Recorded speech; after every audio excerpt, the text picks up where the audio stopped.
Hello friends, तो कैसे आप लोग। मैं हूं आलिम और आप देख रहे हैं बिहारी क्लास। तो आज हम लोग लेकर के आप लोगों के लिए बेहतरीन क्लास, जिसमें आज हम लोग आपको पढ़ाने वाले हैं रियल नंबर, जो कि होता है वास्तविक संख्या। आप लोगों का 10th का मैथ का फर्स्ट चैप्टर है, वो है वास्तविक संख्या, जिसका आज थ्योरी क्लास होने वाले। अगले क्लास में हम लोग करने वाले हैं 1.1, 1.2, 1.3 और 1.4 चारों का पूरा क्वेश्चन सॉल्व करेंगे। इसमें पूरा थ्योरी है, इसे हम लोग पढ़ लेंगे। उसके बाद हम लोग क्वेश्चन करने में कोई दिक्कत ना होगी। तो चलिए बिना किसी देरी के अपने वीडियो को स्टार्ट करते हैं। तो आज हम लोग क्या पढ़ने वाले हैं, तो वास्तविक संख्या। क्या पढ़ने वाले हैं? वास्तविक संख्या। ये हम लोगों का है वास्तविक संख्या, आज हम लोग पढ़ने वाले हैं, ये आप ध्यान में रखें। तो चलिए अपने वीडियो में बने रहते हैं। तो आज हम लोग जो टॉपिक पढ़ने वाले हैं वो कुछ ये हैं। फर्स्ट हम लोग पढ़ने वाले हैं यूक्लिड विभाजन एल्गोरिथम, मतलब कि यूक्लिड विभाजन का एल्गोरिथम हम लोग पढ़ने वाले हैं। उसके बाद क्या है, फंडामेंटल थ्योरम ऑफ आर्किमिडीज, मतलब आर्किमिडीज का हम लोग मतलब थ्योरम पढ़ने वाले हैं, ठीक है। उसके बाद क्या है, एचसीएफ और एलसीएम के बारे में हम लोग पढ़ेंगे। उसके बाद क्या है कि परिमेय और अपरिमेय संख्या क्या होती है, कैसे होती है, मतलब उसको कैसे पहचानेंगे, ये सब हम पढ़ेंगे। उसके बाद डिसमिल का प्रकार पढ़ेंगे, डिसमिल को कैसे मतलब हम लोग बना सकते हैं। इस सभी चीज़ों को हम लोग आज इस वीडियो में देखेंगे। साथ ही साथ आपको इस वीडियो में शॉर्ट ट्रिक दिया जाएगा, जिससे आप इस पूरे चैप्टर को सिर्फ 5 से 10 लाइन में आप इसे पूरा ख़त्म कर सकते हैं, ठीक है। तो ये हमारा है वास्तविक संख्या। फर्स्ट थिंग है वास्तविक संख्या। वास्तविक संख्या होती क्या है, तो वास्तविक संख्या होता है परिमेय संख्या और अपरिमेय संख्या का जो मतलब मिश्रण होता है, उसे हम लोग क्या बोलते हैं, तो वास्तविक संख्या बोलते हैं, ठीक है। तो परिमेय संख्या क्या होता है, अपरिमेय संख्या क्या होता है, ये आपको हम आगे बताएंगे, ठीक है। तो हम पहले देख लेते हैं कि मतलब ये संख्या मतलब किस तरीके से बनता है। तो पहले देखिए, वास्तविक संख्या है तो ये किससे किससे बना, वास्तविक संख्या बना परिमेय संख्या से और अपरिमेय संख्या से। ये आप देख लिए, वास्तविक संख्या किससे किससे बना, परिमेय संख्या से और अपरिमेय संख्या से, ठीक है। उसके बाद जो है परिमेय संख्या के 2 प्रकार होते हैं, जैसे पूर्णांक और भिन्न संख्या। ये दोनों मिलकर क्या बनता है, मतलब परिमेय संख्या बनता है, ठीक है। आपको ये समझ में आया। उसके बाद क्या है कि पूर्णांक जो होता है वो भी 2 तरीके के होते हैं। कौन कौन से पूर्णांक, पूर्ण संख्याएं और ऋणात्मक पूर्णांक, ये दोनों चीज़ आपको समझ में आया। ये आपको इंग्लिश में दिया गया है कि आप आगे जो अगर पढ़ाई कीजिएगा, अगर फ्यूचर में आप 11th में अगर मैथ्स लीजिएगा तो आपको तो इंग्लिश में पढ़ना पड़ेगा। तो इंग्लिश भी आपको दिया गया है कि इंग्लिश आप अभी से ही समझ जाए तो आपको आगे प्रॉब्लम नहीं होगी, ठीक है।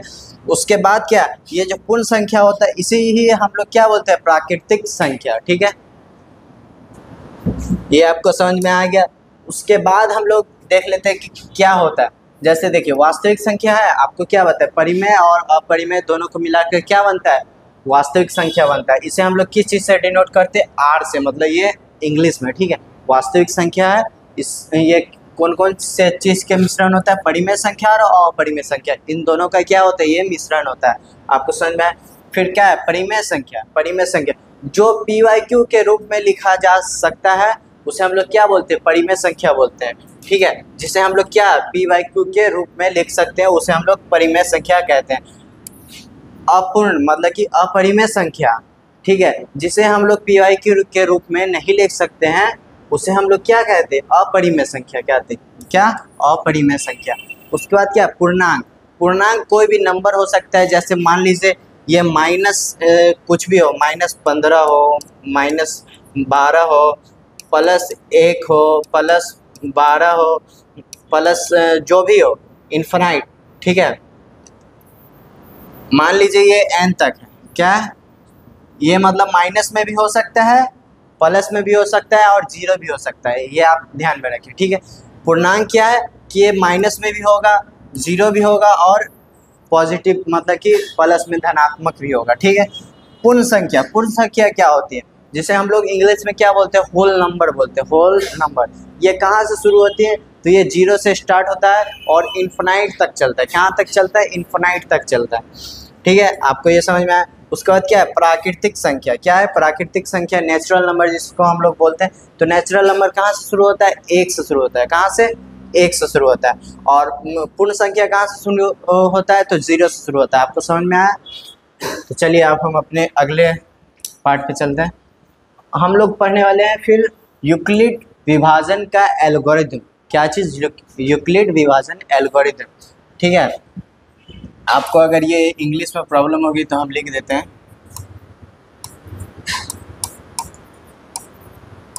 यूक्लिड विभाजन एल्गोरिथम। ठीक है, ये क्या होता है आपको हम पहले बताते हैं। किसी भी दो पूर्णांक a और b के लिए होता है। ठीक है, जिसमें a क्या होता है, a होता है बड़ा, a बड़ा होता है किससे, b से होता है। आपको समझ में है। मतलब कि यूक्लिड विभाजन में ये कहा गया है कि मतलब किसी भी दो पूर्णांक, मतलब कि a और b होगा तो उसमें क्या है, a बड़ा होगा b से। ठीक है, तो इसका फॉर्मूला क्या होता है, इसका फॉर्मूला होता है, एक मिनट, ये इसका फॉर्मूला होता है।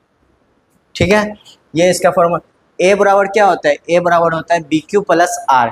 क्या होता है, a बराबर होता है a बराबर B Q plus are.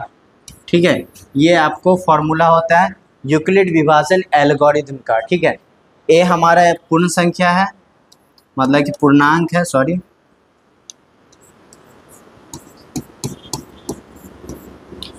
b भी हमारा क्या है, पूर्णांक है,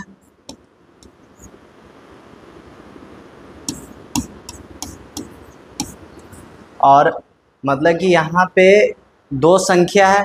ठीक है, और q भी एक संख्या है और r भी एक संख्या है, लेकिन इसमें क्या है, b, a और b क्या है, पूर्ण संख्या है। यहाँ पे दो संख्या लिया गया, उसके बाद क्या a होगा, a जब बड़ा होगा b से तब हम लोग क्या यूज करेंगे, यूक्लिड विभाजन एल्गोरिथम, जहाँ r जो मतलब कि 0 के बराबर r होगा या तो 0 से बड़ा होगा, और b क्या होगा, r से बड़ा होगा। क्या होगा, b1, मतलब कि जो पहला जो होगा b वो क्या होगा, r से बड़ा होगा। जब शेषफल हम लोग को 0 होता है तब b ही दोनों संख्या का क्या होता है, HCF होता है। मतलब हमको इसका प्रयोग करके ये लाना है कि मतलब HCF उस संख्या का क्या है। मतलब दो संख्या दिया रहेगा, मान लीजिए ये 510 है और 24 है। ठीक है, इसका हम लोग को क्या पूछेगा, HCF पूछेगा। तो HCF किससे के माध्यम से पूछेगा, यूक्लिड विभाजन एल्गोरिथम के माध्यम से। तो हम लोग क्या यूज करेंगे, a बराबर बी क्यू प्लस आर। ठीक है, हम लोग क्या यूज करेंगे, a बराबर बी क्यू प्लस आर, मतलब कि पहले a क्या है, ये बड़ा वाला है तो इसको हम लोग क्या मानेंगे, a मानेंगे। ठीक है, ये a हो गया। उसके बाद ये जो छोटा है इसको हम लोग क्या मानेंगे, b मानेंगे। ये आपको समझ में आया। इसको तब तक हम लोग मतलब तोड़ेंगे, मतलब ये a है ये b है। इसको आपको हम एग्जांपल में करके दिखाते हैं। जैसे वो था 510 था और ये 29 मान लीजिए, तो ये a है ये b है, उसको फिर हम इसको जो है भाग देंगे, ये जो b है उसको हम किस में भाग देंगे, a में। ठीक है, तो वो जो आएगा यहाँ पे जो नंबर आएगा, मान लीजिए कुछ भी आया, उसके बाद यहाँ पे 0 अगर लास्ट में आ गया तो ये जो b है ये b हमारा क्या हो जाएगा, HCF हो जाएगा। ठीक है, अभी हम इसको सॉल्व नहीं किए, इसका क्या आंसर है वो हमको नहीं मालूम, लेकिन आपको हम बताएं कि किस तरीके से करना। अगर यहाँ पे अगर 0 नहीं आएगा फिर हम क्या करेंगे, इसको b मानेंगे, इसको a मानेंगे, फिर हम सॉल्व करेंगे। उसके बाद एंड टाइम पे हम लोग को क्या आ जाएगा कि मतलब जो HCF का मान क्या होगा, b होगा। समझ में आ गया, ये आप समझे। तो यूक्लिड विभाजन एल्गोरिथम का मतलब यही है कि हम लोग दो संख्याओं का HCF हम लोग कैसे निकाल सकते हैं, वो भी मतलब यूक्लिड विभाजन एल्गोरिथम के माध्यम से। ठीक है, ये आपको समझ में आया। मतलब कि जब r का मान लास्ट में 0 आ जाए तब जा कर के हमको b का वैल्यू क्या मिलता है, HCF मिलता है।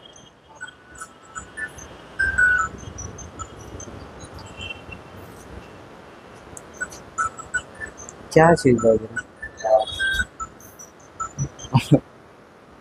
चल रहा है ना। तो ये आपको समझ में आया। मतलब कि आर का मान लास्ट में जो 0 हो जाएगा तब जाके हम लोग को क्या हो जाएगा, बी का मतलब बी को हम लोग क्या मान लेंगे, एचसीएफ मान लेंगे। उस दोनों संख्या का एचसीएफ क्या हो जाएगा, वो जो लास्ट में जो बी का वैल्यू आएगा उसको हम लोग क्या मानेंगे कि मतलब एचसीएफ हम लोग का हो गया। ठीक है, ये आपको समझ में आया। उसके बाद हम लोग देख रहे हैं मौलिक गुणनखंड परिमेय। क्या है मौलिक गुणनखंड परिमेय, ये आपको क्या करना है, मतलब किसी भी संख्या, जैसे ये संख्या है 140 है, इसको हम लोग मतलब आसानी तरीके से जो तोड़ते हैं, पहले हम लोग मतलब स्मॉल मतलब वर्ड से इसको स्टार्ट करते तोड़ना। जैसे कोई भी संख्या है उसको हम पहले क्या 2 से स्टार्ट करते हैं। मान लीजिए ये 120 है, इसको 2 से किए, फिर ये 60 आया, फिर 2 से किए 30 आया, फिर 2 से किए 15 आया, फिर 2 से किए ये सॉरी अब ये 2 से नहीं होगा, ये 3 से किए ये 5 आया। तो ये क्या हो गया, ये इसका मतलब मौलिक गुणनखंड है। ठीक है, क्या है ये, इसका मौलिक गुणनखंड है। तो इसको हम लोग कैसे लिख सकते हैं, ये 2 कितनी बार है, 3 बार है, 2 का पावर 3 प्लस 3 इंटू 5, ये इसका क्या हो जाएगा, मौलिक गुणनखंड हो जाएगा। ये आपको समझ में, मतलब कि हर समस्त संख्या के एक मात्र मतलब अद्वितीय दंड से आभास संख्या के गुणनफल के रूप में लिखा जा सकता है, तो उससे हम लोग क्या कहते हैं, मौलिक गुणनखंड कहते हैं। ठीक है, आपको ये समझ में आया। मतलब हमको कोई भी संख्या दिया रहेगा, उसको हम लोग क्या करना है, गुणनखंड विधि से उसको सॉल्व करना है और उसको मतलब इस तरीके से लिखना है। ठीक है, आपको समझ में आ गया। ये जितना भी आपको क्वेश्चन होगा वो आपको अगले लेक्चर में हम करवाएंगे, जिससे आपको ज़्यादा समझ में आए। इसमें हम लोग क्या है, सिर्फ अभी थ्योरी पढ़ रहे हैं, ये आपको याद होगा तो आप उस अगले लेक्चर में आपको बिल्कुल ही आसानी होगी समझने में। समझ गए। उसके बाद है आवाज़ संख्या और संयोजन संख्या। क्या आवाज़ संख्या और संयोजन संख्या, ये क्या होता है। आवाज़ संख्या सिर्फ एक और स्वयं से विभाजित होता है, मतलब जो खुद से और एक से विभाजित हो उसे हम लोग क्या कहते हैं, अभाज्य संख्या। क्या चीज़, अभाज्य संख्या। जैसे कि क्या है 2 3 5 7 11, ये क्या है, खुद से विभाजित होता है और एक से होता है, उसके अलावा किसी से नहीं होता है। समझे। और संयोजन संख्या क्या है, एक और स्वयं के अलावा अन्य से भी अगर विभाजित हो, मतलब अन्य संख्या से किसी और संख्या से अगर वो विभाजित हो जाए तो उसे हम लोग क्या कहते हैं, संयोजन संख्या कहते हैं। आपको जैसे कि हो गया 4 6 8 9 12 14, इस तरीके से। आपको समझ में आया। उसके बाद हम लोग आगे अपने टॉपिक को देखते हैं। यहाँ है एचसीएफ और एलसीएम। क्या है एचसीएफ और एलसीएम। एचसीएफ का क्या मतलब होता है कि मतलब कि दो संख्याओं का सबसे बड़ा सामान्य भाजक। क्या है, सबसे बड़ा सामान्य भाजक, मतलब जिस संख्या से हम वो दो संख्याओं को मतलब सबसे बड़ा मान जो होगा जिससे हम उसको मतलब दोनों संख्याओं को भाग कर सकते हैं, उसे हम लोग क्या कहते हैं, एचसीएफ का मान कहते हैं। और एलसीएम दो संख्याओं का सबसे छोटा सामान्य गुणज, मतलब कि दो संख्या का सबसे छोटा गुणज जिससे हम लोग उसको गुना कर सकते हैं। इन दोनों का संबंध होता है कि मतलब कि एलसीएम गुने एचसीएफ गुने एलसीएम बराबर होता है ए इंटू बी, मतलब कि संख्या पहला गुने संख्या दूसरा। ठीक है, ये इसका फॉर्मूला होता है, इसका उपयोग हम लोग सवाल बनाने के वक्त करेंगे। ठीक है, आपको ये समझ में आए एचसीएफ क्या होता है, एलसीएम क्या होता है। ठीक है, उसके बाद है परिमेय और अपरिमेय संख्या। परिमेय और अपरिमेय संख्या क्या होता है। परिमेय संख्या मतलब कि जिसे पी वाई क्यू के रूप में लिखा जा सकता है उसे हम लोग क्या कहते हैं, परिमेय संख्या कहते हैं। ये समझ में आया। जहाँ पे पी और क्यू पूर्णांक है और क्यू बराबर नहीं है 0, मतलब कि ये जो पी बाई क्यू जो होगा तो यहाँ पे जो ये क्यू का वैल्यू है ना, ये क्यू जो है 0 के बराबर नहीं होना चाहिए, क्योंकि अगर ये 0 के बराबर हो जाएगा तो मतलब ये पूरा इन्फिनाइट हो जाएगा, मतलब इसका वैल्यू 0 हो जाएगा। तो इसका 0 हो जाएगा तो ये मतलब परिमेय संख्या नहीं होगा। ठीक है, आपको ये समझ, जैसे कि 2/3 -5/7 कुछ भी, मतलब जिसके बट्टा में क्या हो 0 ना हो, मतलब क्यू का वैल्यू 0 ना हो तो वो क्या होता है, परिमेय संख्या होता है। 0.75 ये भी क्या है, परिमेय संख्या है। उसके बाद अपरिमेय संख्या जिसे PYQ के रूप में ना लिखा जा सकता है, जैसे √2, √3, पाई, ये सब क्या है, अपरिमेय संख्या है। ठीक है, समझ में आया। अब आगे है दशमलव विस्तार मतलब कि दशमलव को हम लोग कैसे बनाएंगे, इसको हम लोग देख लेते हैं। परिमेय संख्या में होता है किस तरीके से, समाप्त होने वाला दशमलव, मतलब कि जो तुरंत ही मतलब उसे हम लोग सॉल्व कर सकते हो, वैसा दशमलव। जैसे 0.5, 2.75 ये क्या है, समाप्त, मतलब कि जो तुरंत ही सॉल्व हो जाए उसे हम लोग क्या कहते हैं, समाप्त होने वाला दशमलव। अनंत दोहराने वाला दशमलव मतलब जो रिपीट होते रहता है, वो मतलब रुकता नहीं, उसका वैल्यू मतलब हम लोग कैलकुलेट जल्दी नहीं कर पाते, वो मतलब रिपीट होते रहते। जैसे यहाँ देखें 3333 ये रिपीट हो रहा है, इसका पता नहीं है कहाँ जा कर के ये एंड होगा, ये इनफाइनाइट तक जाता है। जैसे ये 0.666 ये क्या है, अनंत दोहराने वाला दशमलव। ठीक है, समझ में आया। उसके बाद क्या है, अपरिमेय संख्या, ये दोनों क्या था, ये परिमेय था, मतलब कि अगर कोई सेम नंबर बार बार रिपीट हो रहा है फिर भी हम लोग उसे क्या बोलेंगे, परिमेय संख्या बोलेंगे। अपरिमेय संख्या क्या होता है, अनंत और बिना दोहराने वाला दशमलव, मतलब कि अनंत हो लेकिन ऐसा संख्या हो जो मतलब अलग अलग हो, जैसे यहाँ 1, 4, 5, 9, 2 इस तरीके से है और ये इन्फिनाइट तक जा रहा है। इसमें कोई सेम नंबर नहीं है जो रिपीट हो रहा है, इसमें अलग अलग नंबर है जो इन्फिनाइट तक जा रहा है, तो इसे हम लोग क्या बोलेंगे, अपरिमेय संख्या बोलेंगे। समझ में आया। विषम संख्या और उनके रूप, मतलब कि विषम संख्या क्या होता है और उसका रूप क्या होता है। किसी भी विषम संख्या में क्या हमको देखने मिलता है, मतलब उसका संख्या जो होता है वो उसको गुना करते हैं, उसमें एक जोड़ते हैं, तो वो मतलब किस इस तरीके के रूप में रहता है, तो उसे हम लोग क्या कहते हैं, मतलब विषम संख्या बोलते हैं। ठीक है, हम इसको मतलब आपको मतलब प्रैक्टिकल करके दिखाएंगे अगले वाले सेशन में, क्योंकि हम लोग अभी क्या कर रहे हैं, थ्योरी पढ़ रहे हैं। क्या थ्योरी पढ़ रहे हैं, इसमें क्या मतलब कि BQ+1, BQ+3, BQ+5 इस तरीके से मतलब विषम संख्या ही रहेगा, तो उसे हम लोग मतलब रहेगा उसमें जो गुणज करेंगे ना, उसमें जो मतलब विषम संख्या जोड़ेंगे तो वो क्या आएगा, विषम संख्या ही आएगा। ठीक है, तो देखिए ये B है, तो B के जगह पर हम लोग सम ले या विषम ले, जो भी संख्या लेंगे, कोई भी संख्या, मान लीजिए हम यहाँ पे 3 लिए, ये B के जगह पे भी हम कुछ भी ले सकते हैं। मान लीजिए हम 4 लिए, तो 3 4 जा क्या हो जाएगा, 12 हो जाएगा, और ये 1 प्लस करेंगे तो यह क्या हो जाएगा, 13। तो ये क्या है, विषम संख्या है। तो इसी तरीके से इसका रूप होता है कि मतलब आप इस दोनों जगह पर कोई भी संख्या पुट कीजिए और उसमें मतलब विषम संख्या को जोड़िए, तो वो क्या होता है, विषम संख्या ही होता है। ये आप समझ गए। उसके बाद हम लोग अपना आगे देख लेते हैं। ये क्या है, आपको पूरा शॉर्ट ट्रिक है। क्या है, शॉर्ट ट्रिक है, शॉर्ट ट्रिक है। अगर आप इसे उतार लीजिएगा अपने मतलब कि नोटबुक में, तो आप इस पूरे चैप्टर का रिवीजन एक शॉर्ट में कर सकते हैं। ठीक है, इसमें क्या है, यूक्लिड विभाजन एल्गोरिथम है, मौलिक गुणनखंड परिमेय है, महानतम सम्राट और लघुत्तम सम्राट, मतलब कि SC समावर्तक, समापवर्तक। ठीक है, तो इसमें क्या है, ये SCF है और ये क्या है, ये LCM है। क्या है, LCM है।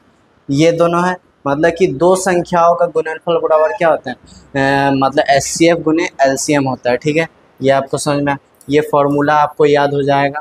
ठीक है, उसके बाद क्या है, मौलिक गुणनखंड परिमेय, हर संख्या का अभाज्य गुणनखंड एक ही निश्चित तरीके से होता है। ठीक है, उसे हम लोग क्या बोलते हैं, मौलिक गुणनखंड परिमेय बोलते हैं। यूक्लिड विभाजन एल्गोरिथम, बड़ी संख्या को छोटी संख्या से भाग दें, उसके बाद जो शेष आए, शेष जब तक अगर 0 ना आए तब तक हम उसको मतलब भाग देते रहेंगे, और जब शेष 0 आ जाएगा तो B हमारा क्या हो जाएगा, SCF हो जाएगा।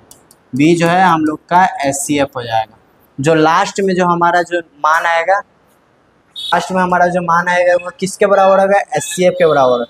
ये √2, √3, √5 जैसी संख्या को हम लोग क्या मतलब बोलते हैं, अपरिमेय संख्या बोलते हैं। क्या, अपरिमेय संख्या। यदि कोई संख्या का वर्गमूल पूरा ना निकले तो वो हमेशा क्या होता है, अपरिमेय संख्या होता है। समझ में आया? ये आप पूरा मतलब एक शॉर्ट नोट्स है जो आपके मतलब चैप्टर 1 का मतलब चारों जो एक्सरसाइज है 1.1, 1.2, 1.3 और 1.4 ये आपको इस मतलब नोट्स से आपका बन जाएगा। ठीक है। उसके बाद क्या है, दशमलव विस्तार।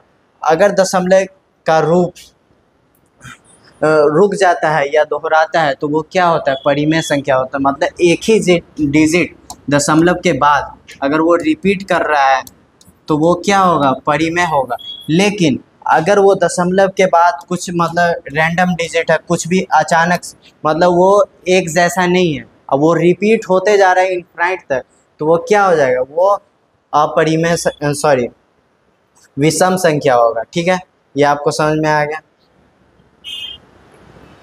सॉरी अपरिमेय संख्या होगा, विषम संख्या नहीं, अपरिमेय संख्या होगा। ये आप शॉर्ट्स नोट्स को अपने मतलब नोटबुक में उतार लीजिएगा। ठीक है, तो आज का क्लास इतना ही। मिलते हैं आपको अपने अगले लेक्चर में, जिससे हम लोग पूरा मतलब अपने फर्स्ट चैप्टर का चारों एक्सरसाइज करने वाले हैं। कोई भी क्वेश्चन होगा हम लोग बनाएंगे। आज हम लोग थ्योरी पढ़ चुके हैं। अगला लेक्चर हमारा आने वाला है 24 तारीख को। किस दिन? 24 तारीख को हमारा अगला लेक्चर आएगा। और इस वीडियो को अगर आप 24 तारीख के बाद देख रहे हैं तो इस वीडियो के डिस्क्रिप्शन में आपको उसका लिंक दे दिया जाएगा। ठीक है, तो मिलते हैं फिर किसी नेक्स्ट वीडियो में। तब तक के लिए बाय बाय।